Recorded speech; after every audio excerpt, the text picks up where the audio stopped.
We talk about prayer. We start. Would be the attitude we need when we go into prayer.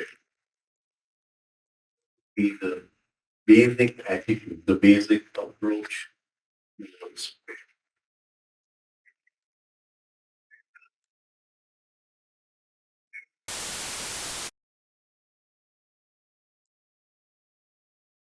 helpless.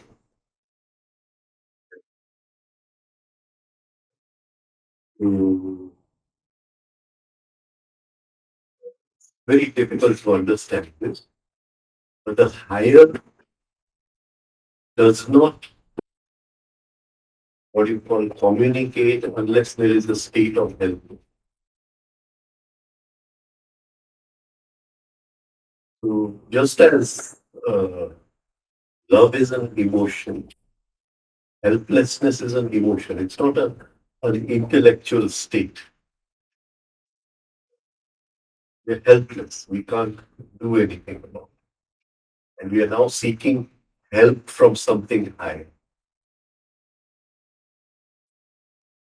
So we see in the Gita, in the first chapter, Arjun has all kinds of arguments. But then in the second chapter, from the 11th sloka, the slokas preceding that, they are all his helplessness. Only when he comes into a state of helplessness does Krishna really start talking.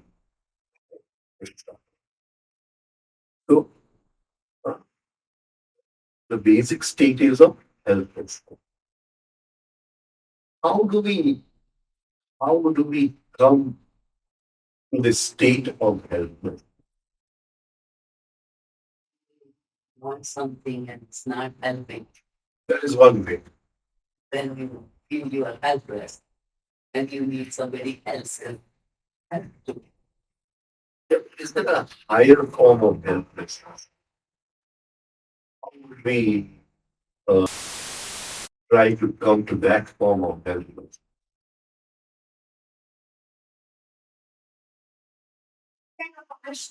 It's like fucking sauce me and taking sauce medicine.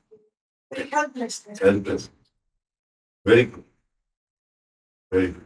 Sometimes अपने एकदम ताशर करें नहीं हवा बहुत गर्म होता है we can't अपने बारी खोली रखते हैं we're surrendering to nature and just making it up right now. No, you're right. Helpless. There's a feeling of helpless. Right? Ramakrishna put somebody's head in the water. Right? This is when it. What is the thing you wanted most? Air.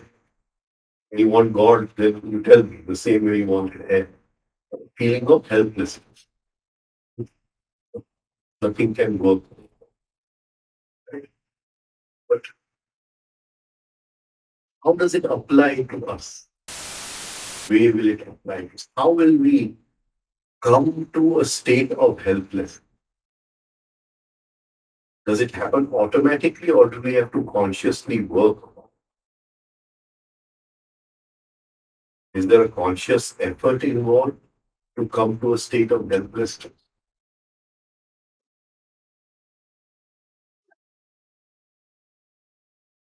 Supposing we were to observe ourselves, that is, I observe Rajan, and in observing Rajan, what do I see from morning to evening? What do I see from morning to evening? Torrential rain like that, the thoughts come. if you want to have some kind of a No, I'm observing from the one thing you will say that he's a total victim of his thoughts.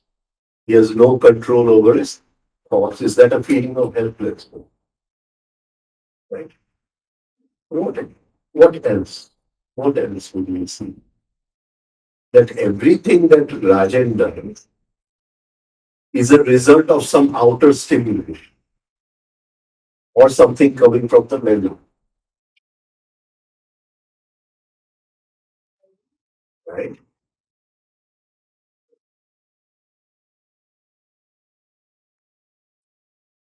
So we do not do in life. Everything happens. Everything. We live under the illusion that we do so. This illusion has to break. We live under that illusion that, and especially if we've achieved a lot in life, we may have materially achieved a lot in life. But we live under the illusion that we can do something. And till we come to a point where we realize that we can't do everything is happening. From morning to evening, when I observe myself, all I'm doing is reacting to outer events. Can you understand what I mean? Or I'm reacting to thoughts which come in my mind, or I'm reacting to feelings. There is nothing I do independent of all this.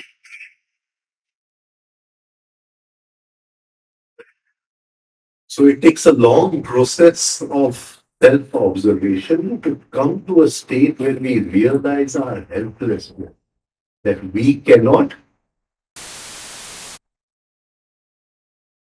Let's put it in another way. Are we one person or many people?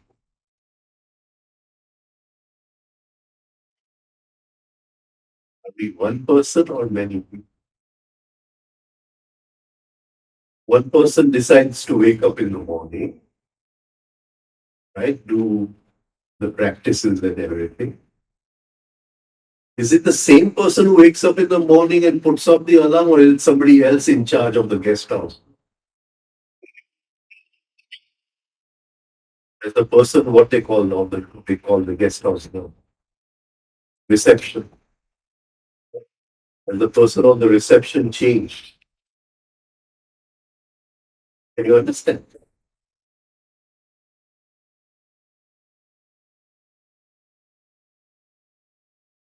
I won't eat in the evening.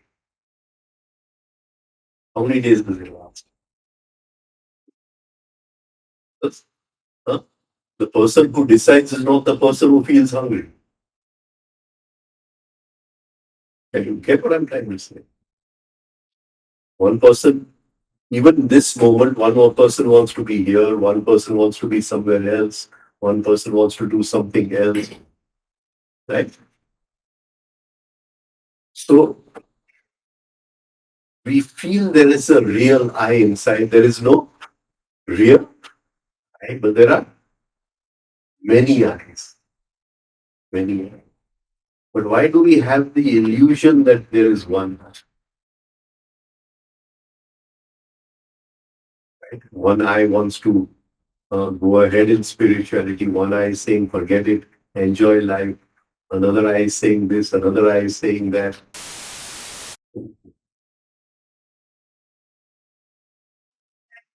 thing with the big wish. No, no, this is our fragmentation, in fact. It is not one asmita. There are so many asmita, right?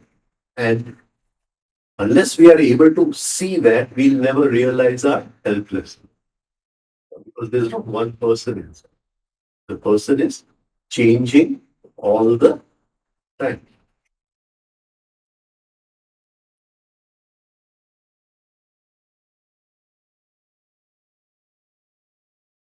Try to observe. Try to observe. So now we are entering into prayer. But real prayer actually can only happen after a long process of observing ourselves and coming to a state that I really cannot do anything. I need help. That is the beginning of prayer. I'll read my guru's notes. He left some notes on prayer. Prayers help. What is a true prayer? Here we raise the question about prayers. We are not talking about the automatic jargon that passes for prayers, right? Many times when people become old, they lose control over even that little part of the mind which is in our control. And this monkey which is chattering all the time, you see them on the road, they are talking, their lips are also moving. Have you seen it?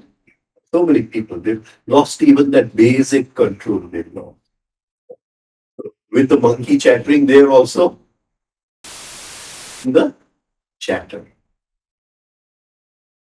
And when you go to the temple, what do you see? It's the same chatter. Same chatter. Nothing has changed, but it's qualitatively the same. Right? So he's saying when we are talking about prayer, we are not talking about the jargon which goes for prayer or everything recited by the priests. We are not talking about any religion or any shastra over there. No scriptures over there. We are trying to examine, is there a technique of true prayer? A technique of true prayer. Now, he gives us an example of helplessness. My Guru over here. Visualize the great Mughal Emperor Akbar. Right? Akbar was the king of was the world and everything, but he did not have a son. He did not have a son. And in that, he felt his helplessness. He felt his helplessness. Right? So he went to the, what do you call? He went barefoot. Great emperor went barefoot to a guru in those days, a Sufi guru. The Sufi gurus are called as sheikhs. It's called the sheikh. And so Akbar goes to this sheikh, Salim Chisti, and he requests him to give him a son. Now, this is helpless. I cannot do anything. So he goes barefoot to continue the Mughal dynasty. And he gets a son and he calls the son Salim after the saint, right? But Salim also means Jai Salamat, right? Maro Vansh, my lineage, Salamat. Right? That's what Salim. You know the story of the birth of Akbar?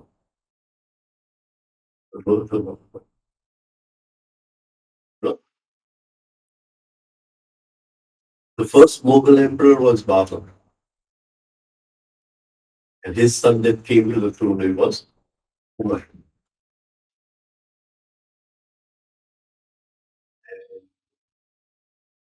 Humayun was defeated in battle by Sher Shah. So Humayun had to leave the Delhi, and he was running away from the forces of Sher Shah. And in the desert of Sindh, Akbar was born. Humayun's wife died in childbirth. Supposed to be the emperor of Hindustan in those days, the emperor. But he, at that moment, he felt like he was a beggar because he had nothing to celebrate his son. So he took out a pod of musk which he had in his pocket and he broke the hollow mask, right? And the perfume spread,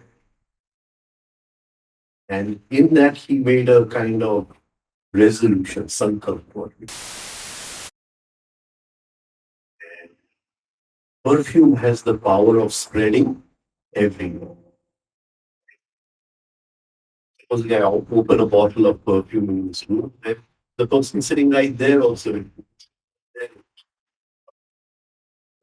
Perfume has presence everywhere.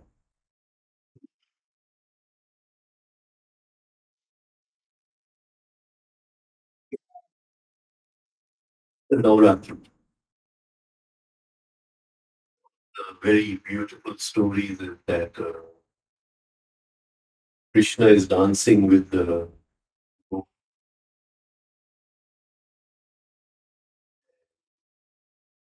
than 100 gopis, and he's individually dancing with all of them. That is, each one feels that he's her. This is when your presence becomes like perfume. It spreads and spreads. Next year we'll talk about transformation of sex and what is transformation of sex. So in the Gita, Krishna tells Arjun that Tari kirti bade, kirti, your fame. That is the normal translation. Everybody does that normal. Kirti એટલે kirti is not that. When you transform the sex center and the sex energy rises into something higher, it spreads like perfume, right? So your presence can be felt somewhere else. So in these stories, so many hidden things are written, the science of spirituality. So he must, and he said that just as this, what do you call, uh, this perfume is spreading, my son's fame, the same thing with Kirti, my son's fame will spread throughout the world. There was a beggar in the desert. He had nothing, right? And still his words came true. His son became the greatest Mughal emperor, right? His words came true. So Musk has this quality. When we put a desire on Musk in the right way and we ask for something, then that Musk spreads. And our desire is heard by the universal mind. That is why Musk has this. Right? So Akbar goes and he asks for a son. Now he's saying, what could have happened in this process? What could have happened? Right? So visualize the words he must have said. What kind of words must Akbar have used? And because in that moment he must have become very silent, this monkey inside must have stopped chattering. There must have been some empty space inside. And in that empty space, there must have been communication with a deep center within the brain. And the right sequence to prayer happened. Right? The right sequence to prayer. And he was able to ask the sheikh, and the sheikh gave him a son. So the first sequence, during this sequence, the thinking instrument remains in a state of suspended activity or animation. And that is why I say the best time to pray is in the morning when you are neither asleep or awake. The minute this brain starts making words, it is no longer in a state of suspended animation. Then the power to pray is gone. The brain must be in a state of suspended animation. Animation means that there are no words, but still it can create form. There are no words, but the brain can create form. Very good practice for this is instead of saying the mantra, visualize the mantra. For yourself, the monkey to say the mantra. Visualize the mantra. So if you're using the Gayatri mantra, don't, the minute you start saying the words, the monkey has woken up. We don't want him to wake up, otherwise we can't pray. So we want to keep that part of the brain in suspension, and we want the animated part to start working, where it can create forms and pictures. Another thing is when we visualize, are we in the thinking brain or in the feeling brain? In the feeling brain. Why? What is the real purpose of having emotion? I think we took no?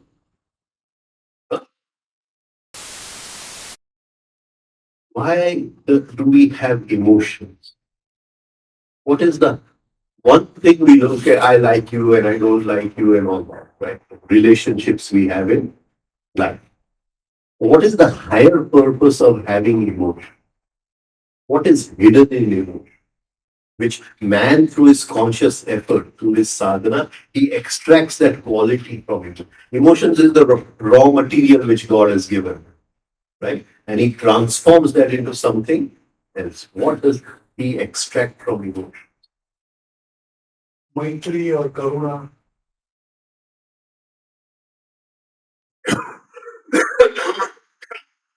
Maitri, Karuna, they are pratipaksha. Very true. But there's something else. Something else. Yeah, but what? What? Secure, feel the dependency.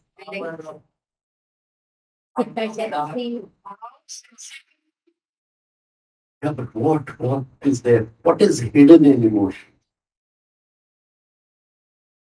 Supposing you're a mother, a son or a daughter, and two boys. Okay. They are far away. Right. And supposing they were far away. Supposing they were far away. And huh? Pain. Right.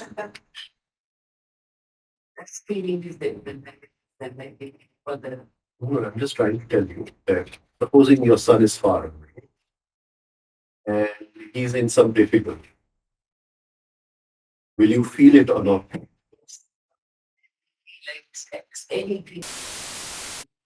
No, we don't want to make it better. We can't change this. Right? Okay. Huh? Uh, what is this hidden in emotion? What is this hidden in emotion? You're asking whether to get married or not get married. Right? You'll never be able to feel this unless you get so many things remain hidden. No, come on. It is perception. It is perception. It is a kind of knowing without thought. Can you get it? You have to ask your wife. You not brought her to it. Right. So it is a knowing without. The mother knows that the child is in difficulty wherever he is. She perceives. She perceives. Truth can only be seen through this perception. We have to train our emotions to be able to see truth, to know the truth, see the truth. The truth is not seen through thought, right? But that emotion comes automatic. It has to be cultivated, conscious, right? So one of the techniques for cultivating the emotional center is to visualize the mantra, not say the mantra. Then we are awakening that power which is lying hidden in our emotions. The power for the emotions to see the truth. The truth will come in three stages. First, there will be the sensitivity of truth, right? Sensitivity will be what in this thing in Patanjali is called as Anuman. Anuman. You will see the smoke and you will infer the fire. You will see the smoke and you will infer the fire. So it will be like in in Shastra it is called as Arun. You know what is Arun? Arun is the charioteer of the sun god. He's the charioteer of the sun god. So we say there before the sun rises, the beautiful colors come in the sky. We call that as Sandhya, Arun. Right? He's the charioteer of the sun god. Right? So we see the colors, we know the sun is going to, we're not yet seeing the sun, experience the sun. So this is called the first perception of truth. That you don't see the truth, but you know now you will see the truth. Right? And that happens in the emotional and the instinctive center. There's a kind of sensitivity about it. Then the sun rises and you see the sun. Right? That is through the emotional center. You have now trained your emotions to perceive the sun. And later on comes, you know, through which laws the sun works. That comes much later. The knowing of the law. One of the laws we took this time, the law three. One of the laws through which it operates, the truth. One law three. One more law is there. Right? So very important to visualize the mantra rather than saying the mantra because we are awakening that power within us. What's the difference between perception and intuition? In Intuition. Intuitively, no. intuitively you knew because you saw the colors in the sky. It's the same thing. Yeah. But then you saw it, pratyaksh. You saw it. Hmm? Right? Just now it is not even Anuman, it is not pratyaksh. You're just listening to me. And if I'm saying the truth, then it is Agam. Right? Right. So first the disciple listens to Agam, then he makes an effort, and then he sees the colors. So it becomes Hanuman, and then one day he sees the sun directly. If you say that no sooner Shabda comes into picture, um, we are not in that state anymore. It can be a little, but we want to keep it as less as possible. So does it mean that one has started, activated? This is a, The lower mind. yeah, which is one. One is dealing with the Shabda. Yeah, right? Shabda is a very. When one is sleeping, Shabda is not there. Shabda is a very. Shabda is a very deep word. What we are talking is only the chatter. The lies in the chakra. It never born, never dies. It is anahat. Shabda is ana. When I create sound, when I create sound, what we call swar,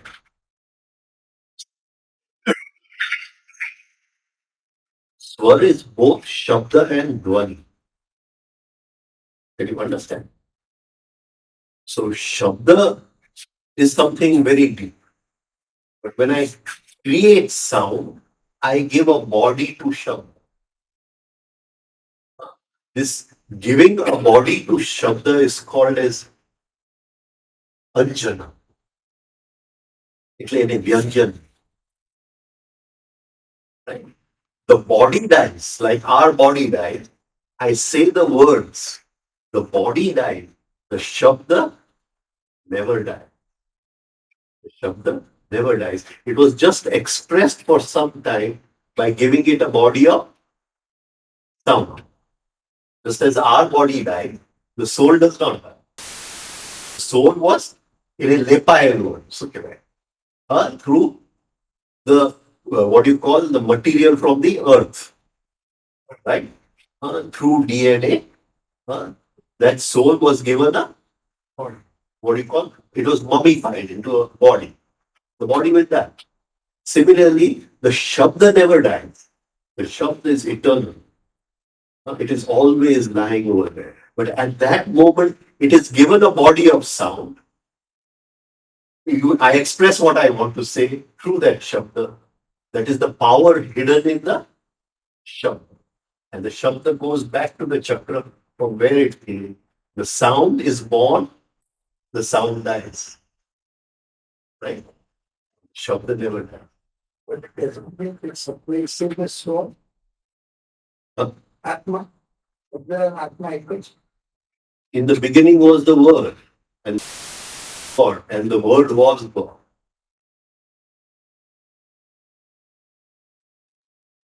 Right? He also refers to the same thing. But Kabir. what? He refers to Surat and Sabda. Shabda. Sabda is the same. Shabda. Right. When Kabir is saying Sabad, he's saying of the Omkar. Saying of the Omkar. Nanak says, O ek Omkar Satnam.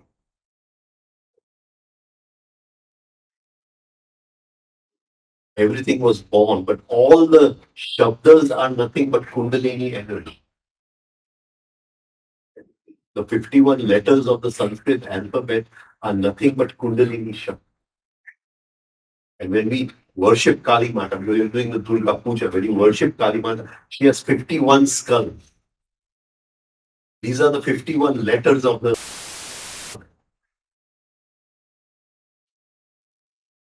Back to the perception. Are you any human being can able to develop that perception to see the truth only the kid or a husband or wife, or can it be developed? There it can be. Good one. Okay.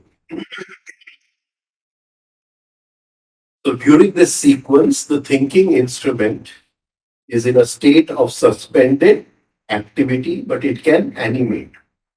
Can animate. No incoming impulses are registered.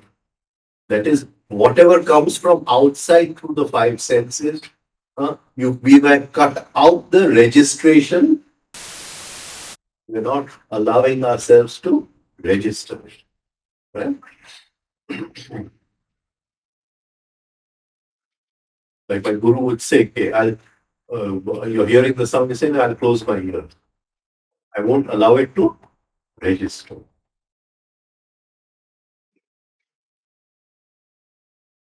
When we were children, no, we used to read comics. I don't know if you've ever seen any comics. I used to love some of the comics of Sad Sack. And Sad Sack was a, what do you call, ordinary, sipai in the army. And he would do everything wrong. So he would always be in the bad books of his sergeant and always get punished from the sergeant. And Sad Sack, they had to go for a war. So they were fighting the war. And there were cannons from this side and cannons from that side.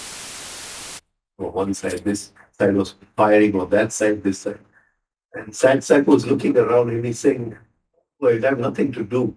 So between the where that no man's land, there was a big ditch over there. So he went into the ditch and the cannons were banging from both sides and he went to sleep. Right? and he had a good rest over there. So in the night, the sergeant comes and he sees Sadsak is roaming around everywhere. He says, "Why aren't you sleeping? This is the time you should be sleeping in your barracks." So I tried to sleep, but there's one leaking tap in the bathroom and it's going tapak tapak, and I can't sleep because of the noise. You know, so we can learn to close our self. What is saying this state when we are there early in the morning, uh, the brain which makes words is sleeping still. We are able to create this.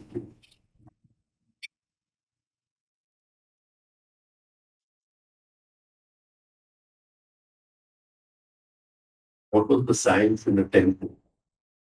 What did they do before entering the temples? Ring the bell. And with the bell, they would allow their what you call chattering brain to become one with the bell, the sound of the bell. So for that moment, when they are going in the temple, the what do you call the chattering brain stops, and they have now come to a space where they are able to pray. But as long as this monkey is chattering, we cannot pray. Now you get what I'm saying? They had the bells.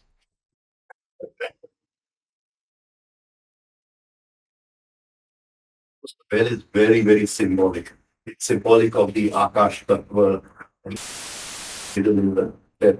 Anyway, we won't be able to finish this again. So the first step is to ignite this sequence. Now, before this, we must decide at night. We must, through thought, make the plan for prayer in the morning. It cannot just be done. Which prayer we are going to do, how we are going to do it, and what we are going to say in that prayer. Everything has to be decided at night. So, first we involve the thinking center. We involve the thinking center. Here I want to tell you something. Uh, You were saying that 4 o'clock you wake up, you do that sequence and go to sleep. Today morning I woke up mhm, at 3:53. right? I was surprised when you say just now, make a plan to do something. The speed was so on. Mhm, And we were talking. I said, this is a good idea. mhm, When you say 38 years, you have never had a break. mhm, So I want that idea, mhm. which I believe it helped me to wake up. Very good. Very good. I made use of it. Mm. I did the sequence and I did. Very good. Try to do a little bit of mantra jap without words. No, just visualize the mantra. That space when you're waking up. It will awaken this power within. Okay, visualize like you just think about Yeah, it, just see it floating around. not just think Don't sing it. in your mind. Don't say it. Don't say it. Because if you say it, you'll wake up the mind. It's the best time to do it. Tell you one story. I have one person who's my father was very much into meditation. So he and a friend of his started to, yeah. Father died young. Friend is still there. He's 86 years old. So my guru came to Madhopur for the first time in 1988. Now, this friend, a staunch follower of Krishnamurti, you know, staunch follower, won't do anything else. So he came to meet my guru.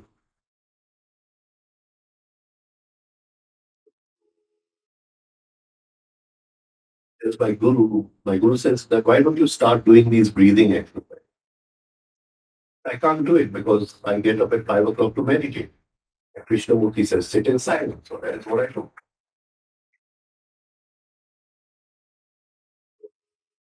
He says, "Hey, but you do it, no? For 1 year at least you do it."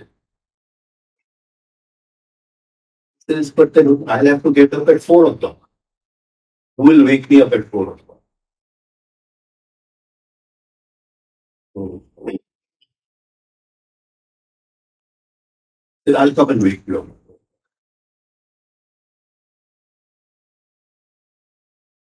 He went home.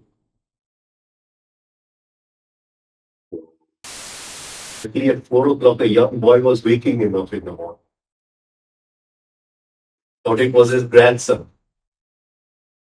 So he said that don't disturb me. Go away. I want to go to sleep. And he went back to sleep.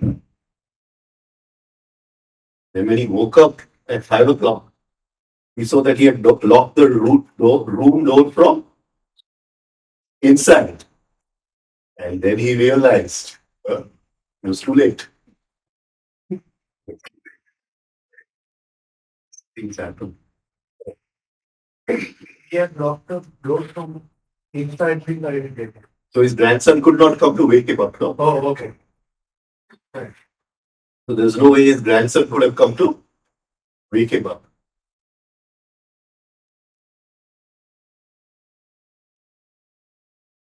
Tell you another story today. I need some food.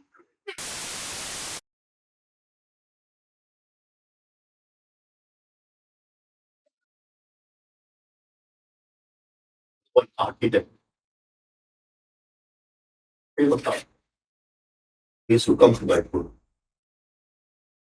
He was saying, hey, this is happening and this is happening. It's like, said you wear a good expensive diamond, your life will go as smooth as dream.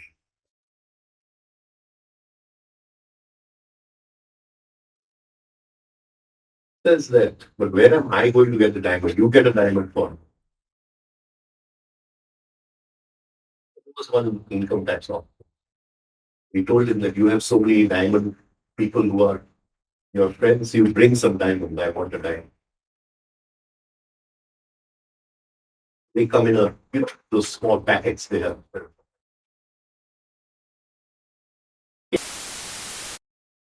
Um, you opened it. Ah, this is useless. Take it. Went back, brought another one. It's useless. You take it back. Brought another one. Take it back. The diamond merchant who was giving that pouch every time. He's telling this guy, do you know that each of these is more than 10 lakh rupees? According to those days, 19 lakh. Each of these, this what I value you're taking from here. And this person you call your guru, does he see it with a loop or is he just seeing it with ordinary eyes? He never uses a loop. He says you cannot see a diamond without a loop. You need an eyeglass to see a diamond. You can't see a diamond just like. Then he says, I'm coming this time. I want to see whether he knows anything or this is just he's playing a joke on. So he had one diamond which he had kept for himself and which few years ago he had bought for 2 lakh. So he put some diamond and he put that in the middle. And he came. The moment they opened the packet, this is the one. And he took it. Give him 2 lakh rupees. So he said, ભાઈ એ તો મેં 5 વર્ષ પહેલા 2 લાખમાં લીધેલું અત્યારે એનો ભાવ give him 2 lakh rupees. So he was this kind of a person.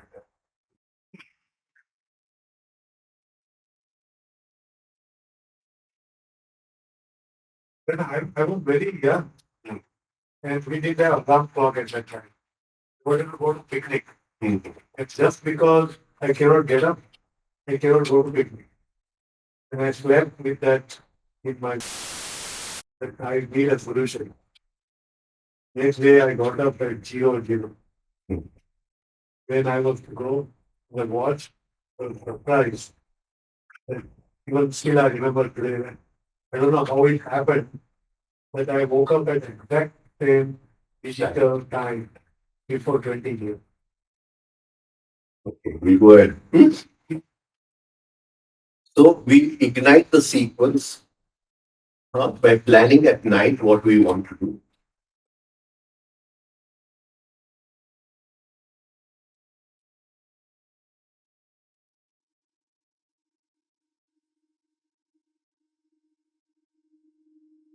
Now, what must have happened to Akbar is that there may have been some contact with the intuition inside. The intuition gave him the plan. Now, who do we ask from? Whom do we ask from?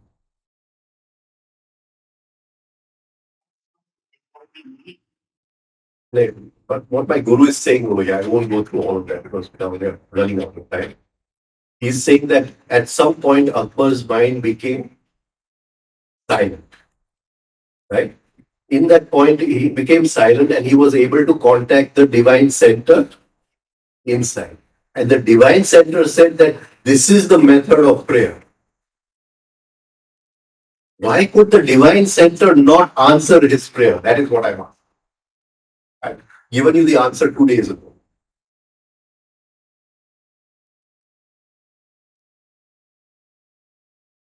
He went to God and God told him that I cannot give. This is the He has to get it from within. he has to get it from Shakti. He has to get it from Shakti. God created Shakti. So, like we said, even ask from Shakti. Shakti is universal mind. We have to ask from universal mind. Now, what is the technique to ask from universal mind? Now we are coming to the technique of prayer. So, the technique of prayer is that all three parts of the mind must be involved: the thinking, the feeling, the sensing. And that is our individual mind asks from the universal mind. Can you understand what I'm trying to say? So, how do we do it? How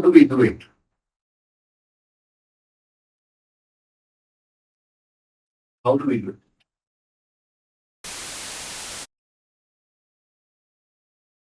Supposing somebody has died, right? So we take the ashes and we go to the river and we say, you flow. The river is the symbol of the universal mind. We are saying that, okay, we lived together for so many years. Now you go on your journey, you flow on your journey. It is over from now, right? This is symbolic. The river is the this thing of the universal mind, right? So he's saying now that in the night we decide what we want to pray for. So we bring in which center? The thinking center. Then in the morning, don't allow the what do you call the chattering bring the thinking center to wake up. You already decided. It has done its duty. Then you start what you want. You start animating what you want. And in that animation, you decide, I want this, whatever you want to want. Make a picture of it. Make a picture of it. You don't have to make a very, what do you call, perfect picture. Why? Because universal mind knows what we want before we can even ask. So we don't have to, we just have to go through the process. So we just make an outline of what we want in that, visualize it, then feel the universal mind flowing through you and drop the picture in that. Like we drop the ashes, drop the picture in there. Then we have to bring the sensing brain. We have brought the thinking brain, the feeling brain made the picture and put it into mind and sensing brain right? I I bring in the sensitivity that I already have what I have asked for. I'll give one example. One example. So one of the aims which I had made very, very early was that I don't want to express negativity. I don't want to react. And many days situations would come where you immediately react, you immediately get angry, right? So then in the morning, I would see that this person is coming to meet me today. And every time I meet this person, I'm in a state of reaction. Can you understand? And that person has a typical tendency, even if I don't want to react to, he acts in such a way that I have to react, right? And this happens with everyone. Know that this person is coming to meet me today. So in the morning, I would visualize that I am meeting him in this state, right?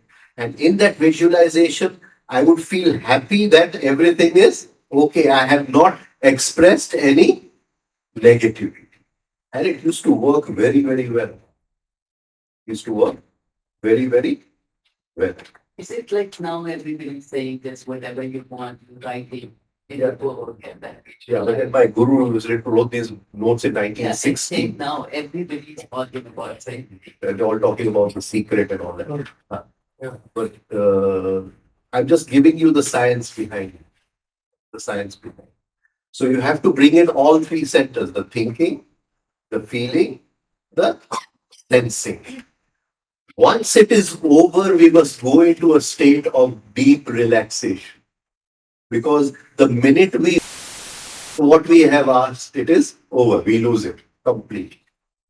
Right? So we cannot worry about what we have asked. If we can ask and drop the worry, just go into a state of deep relaxation, then some cosmic law will happen and something will work out. In your example, when you said somebody was irritating you, where the sensing part came In that moment, I'm feeling happy. Oh, I'm sensing the happiness, a feeling of peace inside that I'm meeting him and there is no reaction. Right? Where else can we use it? Where else can we? You can use it anywhere. See, through the years, many what you call difficult books we gone through. We used to have a reading. These books, so you could gather say at 4 in the afternoon. You can, in that moment, you know that you're reading and you can feel that you are understanding at the same time. And I tell you, understanding comes very fast. Very, very.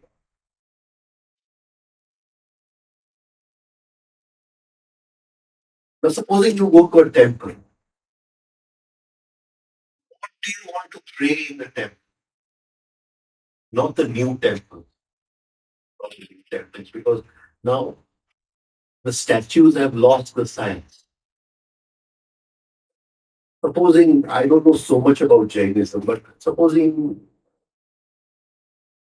I've been to Dilwar a couple of times and takes me about hours and hours to go through each one of those. I always go in the morning, you know, when only the Jains are allowed.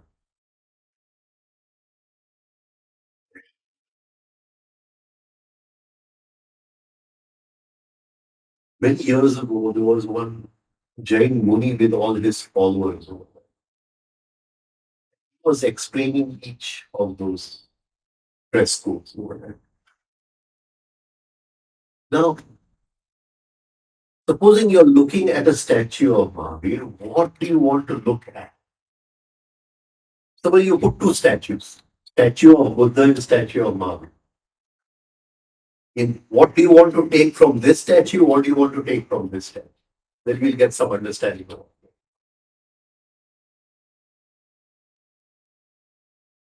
I pick Maureen and I say word.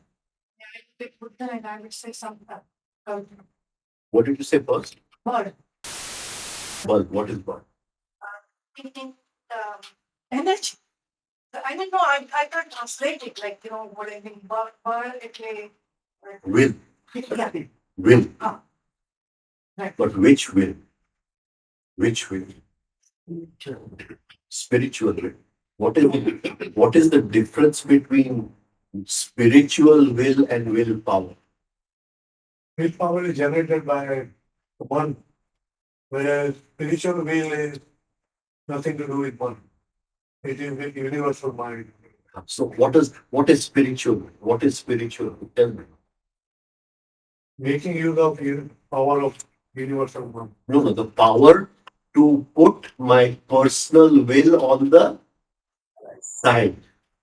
The power to put my personal will on the side and allow the higher will to flow through. Can you understand? મારી ઈચ્છા અને એની ઈચ્છા. Right? So that means I'm saying that I have no desires of my own. And I'm creating a space to allow that. His will is sankalp. My will is desire. Ichha. Understand? So when I go to look at that statue of Mahavir, you see, if you see the old statues, they have been created with a certain tension in them. He's sitting in that posture, but that tension is the power of awakening will. The power of awakening will. If you see a statue of Buddha, now of course people draw both the same. They don't, there's no this thing. But in the old temples, if you see a statue of Buddha, right? There's the, what do you call it? It is surrender. It is surrender. Right? So it's always good to get a good glass Buddha. You get them in Thailand, right? And put a nice lamp inside and put it in your bedroom. So the aura of surrender comes in your bedroom. Husband and wife don't fight with each other.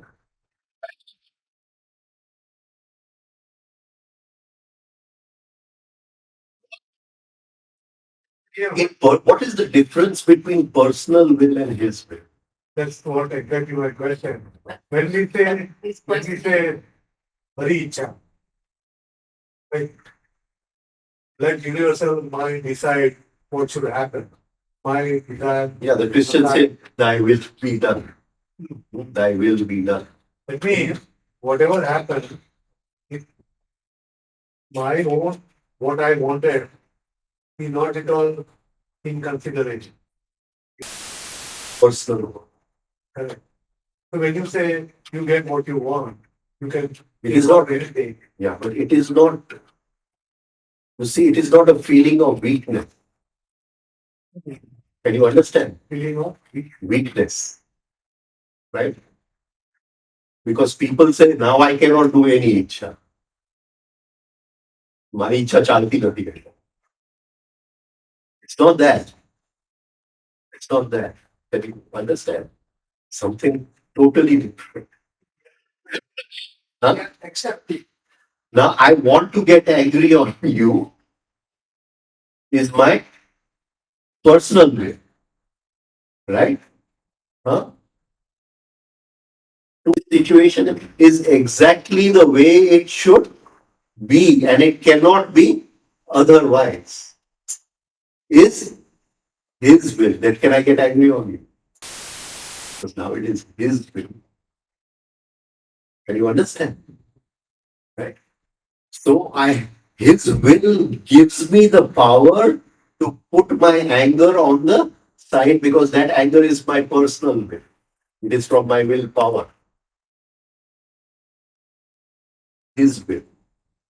So when I see a statue of Mahavir, I hold the statue inside without words. Without words, I hold the statue inside. Now, many statues, they have a secret hidden. Can you understand? That is, when I hold it inside, the image becomes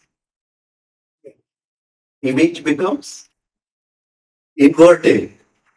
Inverted. There is a technique of holding it inside, inverted.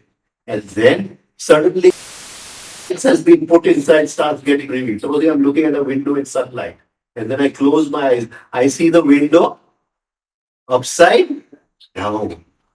I see the window upside down, right? So many of them have to be looked in a way in which I'm looking at the image upside down. But all this is different.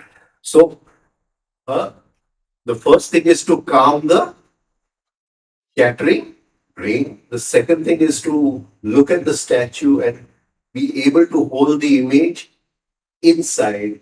And the third thing is to put your personal will on the side and allow the universal mind to work.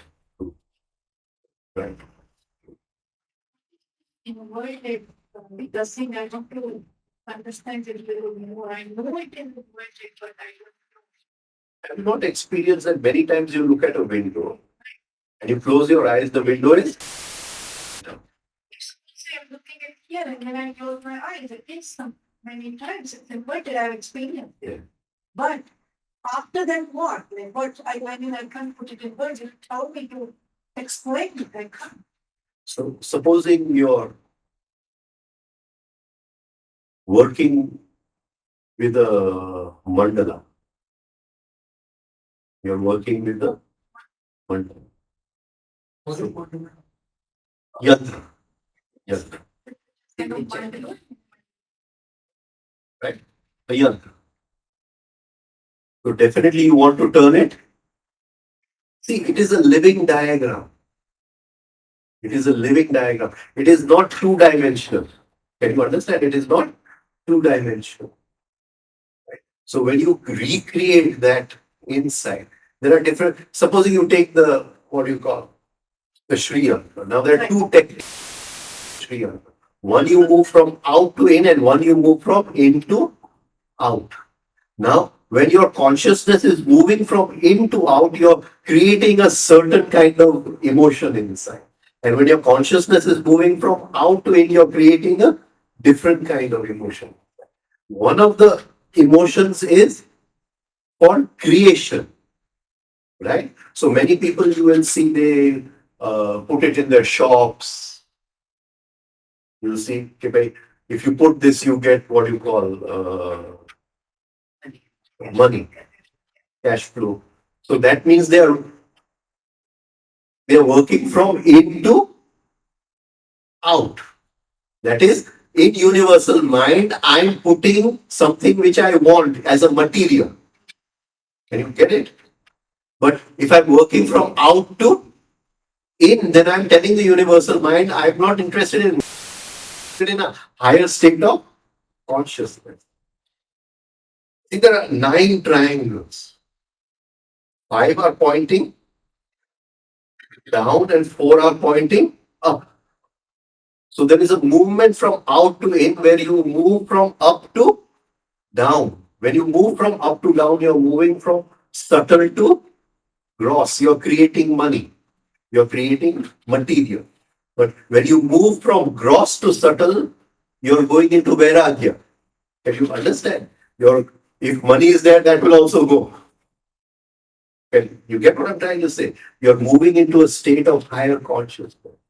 Right? So that one diagram can give you both. It can give you what do you call material this thing, and it can give you spiritual also. So you will see it in the temples also, and you'll see it in somebody's shop also. I don't know if anybody knows how to use it. That is a different. Yeah, they would not.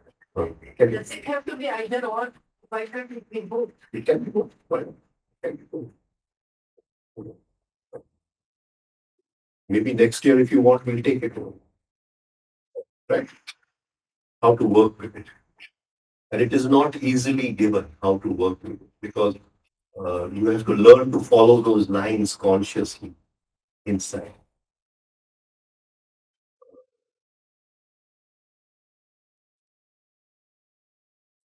Yeah, we didn't teach the prism exercise. Prism.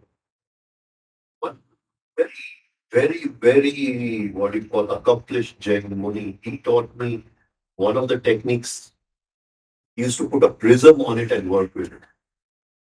He taught, he says, I will never teach, but I'll teach this to you. Then he taught me this technique, you know. So a few years ago in which place I had near Ahmedabad, between Ahmedabad and Gandhi, Koba. Very accomplished. Right? So just you move your consciousness through that. And that is you're asking for something from the universal mind. So this is a simple technique which we are talking about. First, plan what you want in the morning, picturize it, put it into the universal mind, feel the universal mind flowing through you, put it in the universal mind, right?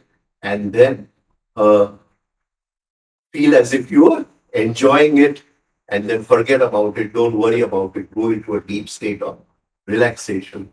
In the daytime, if you remember and worry starts, stop the worrying. Just look at it, touch what you want and forget. Huh? That very touching it will accelerate the process. Right? So I'm not going into everything which my guru has written over here. This is in short what he has written.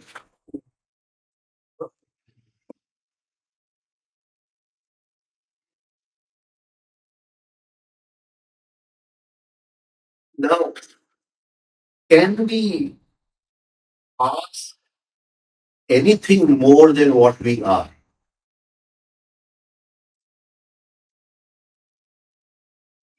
What they think, what we are. What I took that day, what did I say? We all have a, what do we have? Now, what did we take that day when we took what you call the pause? We all have a spectrum. Right. We all have a spectrum. Can I outside my spectrum? Ignorance. I cannot. It is not possible. So I said when we talked that day, I said that every impulse which comes to us from life is a ratio of sattva, tamas, and rajas. Every impulse which comes from life is a ratio, right? Now, supposing my spectrum only allows for 10 to 40 sattva, 10 to 40 sattva, right? I ask for something with, it is not, my spectrum will not accept it unless I change the spectrum. So I cannot ask for anything which is not within my spectrum. Within my spectrum, there is a lower part and there is a higher part. I can ask from the higher part.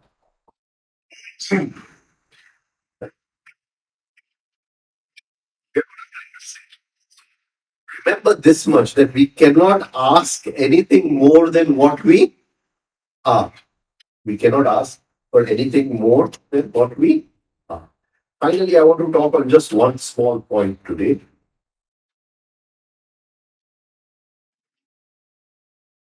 It is related to this.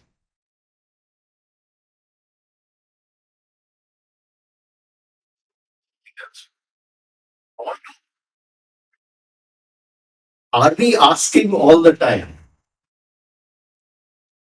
Yeah. Supposing universal mind, big elastic membrane, big elastic membrane, and every thought we have, every feeling we have, every sensation we are throwing on that, and something is coming to us in return. Understand what I'm saying? What does it do? What?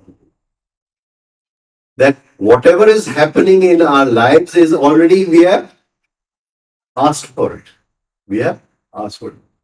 So if we move into prayer, unless we change what we are asking for, that is, unless there's a transformation in thought, unless there's a transformation in feeling, unless there's a transformation in sensitivity, prayer will be useless.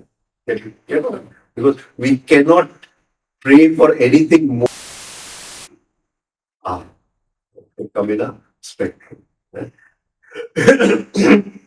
But if we are negative the whole day, in small things we get jealous all the time, in small matters we feel hurt all the time, in small things we are lazy all the time, and we are continuously swinging from like to dislike, then what can we ask for? You understand what I meant? What can we ask? Because coming back to us. So, what will that mean? In life,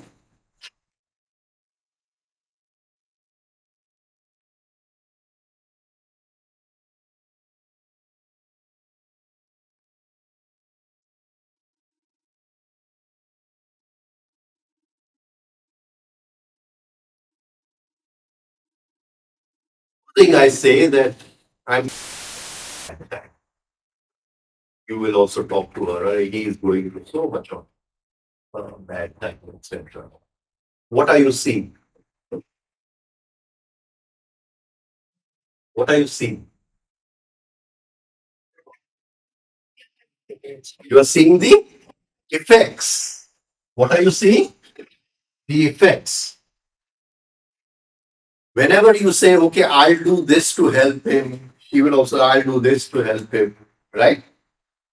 Friends will come, I'll do this to help him. Are we thinking from cause or are we thinking from effects? We are always thinking from effects. Do we ever think from cause?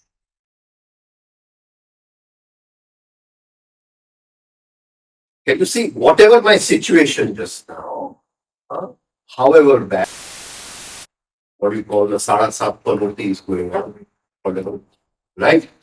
Whatever my situation just now, is it a result of my asking to universal mind that I am in this situation? Can you understand what I'm saying? That all the thoughts which I've been having all these years,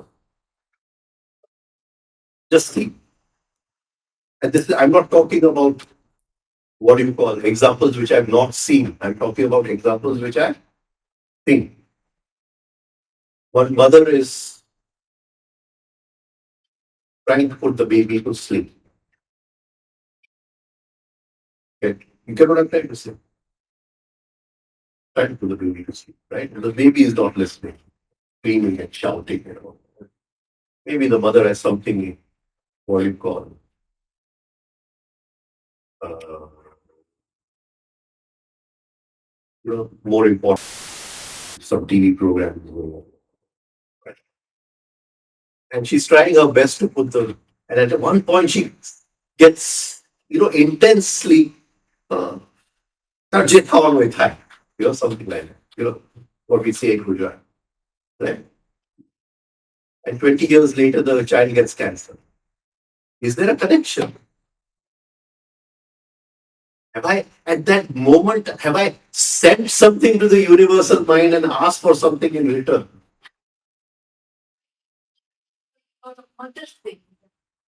I'm just trying to give you an example. Suffering came to the mother in whatever form. Child is just the instrumental cause. So cancer came to the mother. That's what in your example.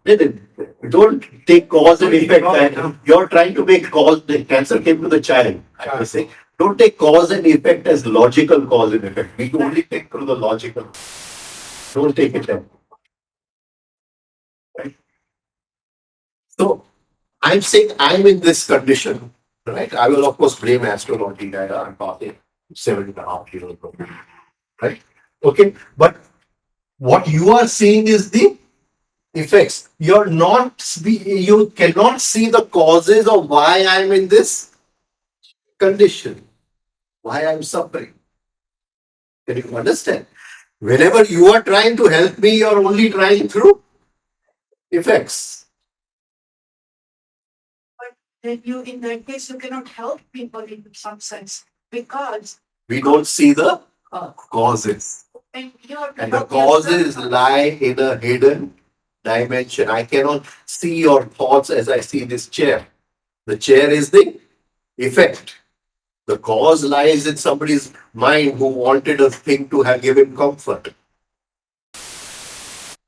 Right? The cause lies somewhere there. So causes lie on a different plane than effects. And every moment we are creating a new cause. Every moment because we are sending something out to the universal mind. And that is why prayer is very important. That if every night we decide that tomorrow we want to pray in the morning, when we get up in the morning, we will create that space and we will try to plant some new seeds in that space which go to the universal mind. And as we do this practice, we will realize that unless our thinking changes, unless our sensitivity changes, unless our negativity changes, the feelings change, we really cannot pray because we can only pray what we are. are. Because every moment we are already asking for something. I don't know if I've been able to come across, huh? But this simple technique, please do you make use of it. Make a plan at night. Ask for simple things. Put it in the morning. Whatever work you have tomorrow, you have to do. Right? Do it. You can also ask for people to be healed. uh, Right? Many times, healing is not the answer. Allowing a peaceful death is a bigger answer. Just think about it. But start practicing this. Start visualizing in that state that will awaken the power of emotional perception. Two things you said. One is you said prayer means you can ask anything. Second thing is what I understood. Second thing is you said what is not in your spectrum you cannot ask. Now, how do I know what is in Ask. What I'm trying to say is that some things cannot be in my spectrum. Right? Even a simple person can say, supposing I tell you I want to be the richest man in the world, you will also tell me that it's not in your spectrum. Right? So some things are not in my spectrum. It's very simple. And the lessons of life should tell me what is in my spectrum and what is not in my spectrum. So I know in my higher side of my spectrum, I can ask for it, but I cannot ask for that. What is the connection between prayers we do, but when we go to temple? First of all, see that the monkey is not there, right? When you go to the temple. Second thing, never pray without divided attention. The real thing you want to pray for is lying within yourself. Come to a state of divided attention. Feel your presence over there. The statue is just an excuse for holding your presence. Once you hold your presence, now ask what quality is lying in that statue that you want to pass on to your presence. And there are many qualities lying in the statue. Understand? And it is the statue has been made in a scientific way. But unless you're holding your presence, that is a divided attention, no prayer is possible. Even in the morning, you do it without divided attention, it's not going to work. Right? Feel your presence, who hajar cho, right? And in that presence, imbibe that quality which is hidden in. That will start now permeating into your normal everyday life. Because every time you hold your presence, that quality will come. Every time you remember your presence, that quality will come. So that we can do it at home. It's not like needed in temple. And some places What's which your have something which are very unique. some places which have something which is very unique. Like temple has because a lot of people chant to have a different kind of atmosphere, Not just different kind of not just that. feeling in that. Not just that. Not just that.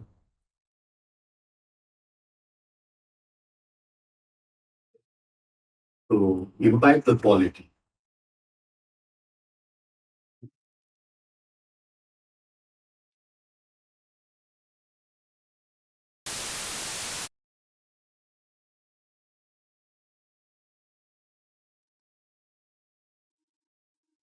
To explain. But you understood double arrow Yeah. retention. We took it on Yeah. the first presence.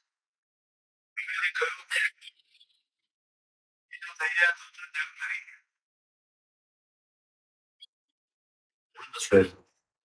So, a quality, a presence ने आपको the statue bar, what the quality which is lying in the statue. Take a look at the Egyptian, this thing, Sphinx. The head of man, the body of lion. Now, what do you want to imbibe from? What do you want to imbibe from?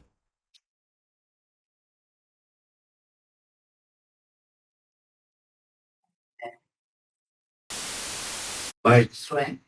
the what do you call the power of man over animals? The power of man over animals. Or we worship Ganpati. God means all the animal power, and to transform that into something higher, right?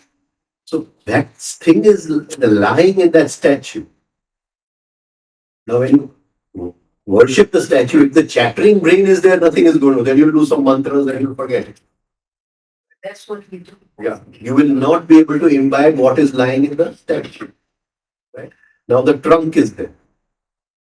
Now, it is one animal where the karma indriya, that is the hands and the feet, and the gyan indriya, that is the breathing, are the same. There is no, what do you call, space between what comes in and what goes out. There is no space of decoding. That is why Vyas had to tell him, unless you've understood, you don't write it. You have to create that space. Can you see? Because the Jnana Indriya, that is the organ of the sense organ, and the organ of action are the same.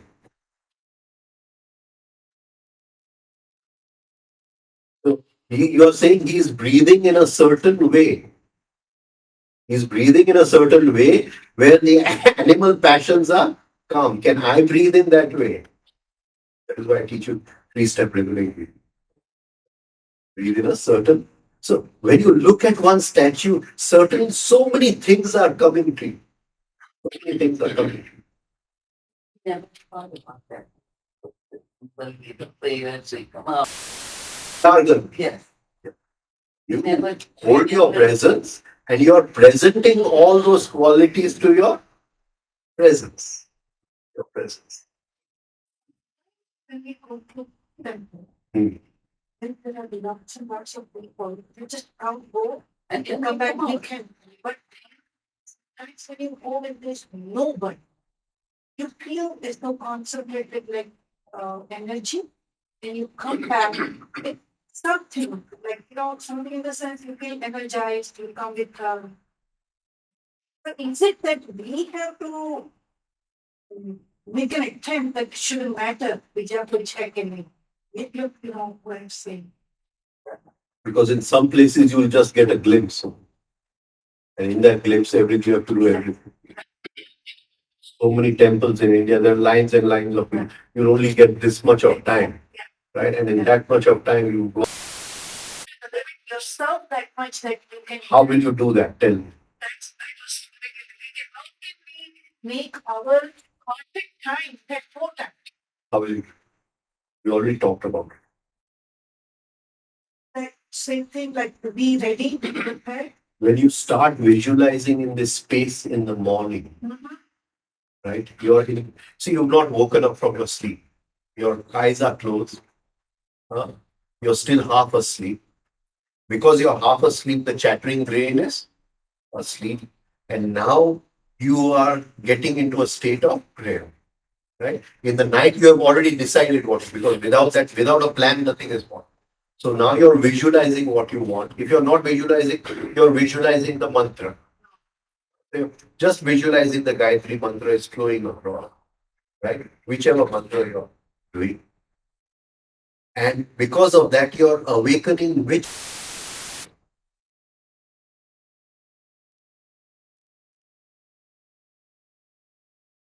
power? The power of animation. So where does animation happen automatically? Universal mind. In dreams. In dreams. In dreams, there are no words. Can you understand? The word making brain has gone to sleep. Can you get it? Right? Now in dreams, 1 second is equal to so many years. Can you understand what I'm saying? Now, if you have learned that every day in the morning, you have practiced that, you have learned that even if you get a glimpse of this thing, it is like you have seen that murti for so many years. Can you get what I'm saying? Yes. That is how you have to do darshan. Yeah. That is what in the Vaishnavas they call it as jhanki. It only opens for so much time. You want to take it, it's closed. That's the end of the matter. Then practice. Yeah. Yeah, it's not open all the time. It's only open for so much of time. That is only possible if we have practiced in that space. And in that one moment, you look at it and you imbibe it like 20 years. You have seen all the qualities you will imbibe in that one moment. You understand everything. That is why I'm saying make use of that time in the morning. Don't throw it away. It's not the light on that divided attention that we I'll take it tomorrow. That's right. I'll take tomorrow's self observation and try it attention. I'll take tomorrow what is attention, what is divided attention, and a little bit of how to observe within ourselves.